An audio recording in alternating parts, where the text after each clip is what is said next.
घने जंगलों के पास एक छोटा सा गांव था। उसी जंगल में रघु नाम का एक डाकू रहता था। लोग उसके नाम से डरते थे, लेकिन सच्चाई ये थी कि रघु दिल से बहुत ईमानदार इंसान था। वो कभी गरीब या मजबूर लोगों को नहीं लूटता था। वो सिर्फ उन अमीरों को लूटता था जो गरीबों का हक छीनते थे।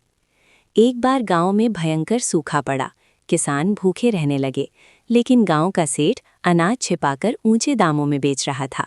ये बात जब रघु को पता चली तो उसे बहुत गुस्सा आया। उसी रात वो सेठ के गोदाम में गया और सारा अनाज उठा लाया। अगली सुबह गांव के हर गरीब के घर के सामने अनाज और पैसे रखे मिले। गांव वाले समझ गए कि ये काम उसी ईमानदार डाकू का है। सबके दिल में उसके लिए सम्मान बढ़ गया। कुछ दिन बाद पुलिस रघु को पकड़ने आई। तब पूरा गांव उसके बचाव में खड़ा हो गया और सच्चाई बता दी। पुलिस ने रघु को छोड़ दिया। रघु ने डाकू बनना छोड़ दिया और गांव की रक्षा करने लगा। तब से लोग कहते हैं, जो इंसान ईमानदार होता है वो डाकू होकर भी हीरो बन सकता है।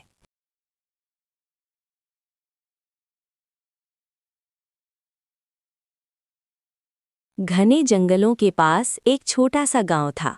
उसी जंगल में रघु नाम का एक डाकू रहता था।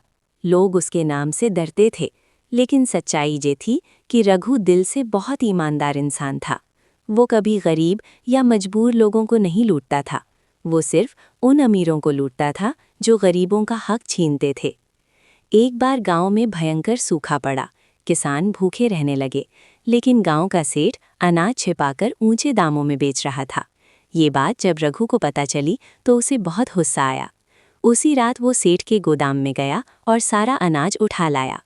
अगली सुबह गांव के हर गरीब के घर के सामने अनाज और पैसे रखे मिले। गांव वाले समझ गए कि ये काम उसी ईमानदार डाकू का है।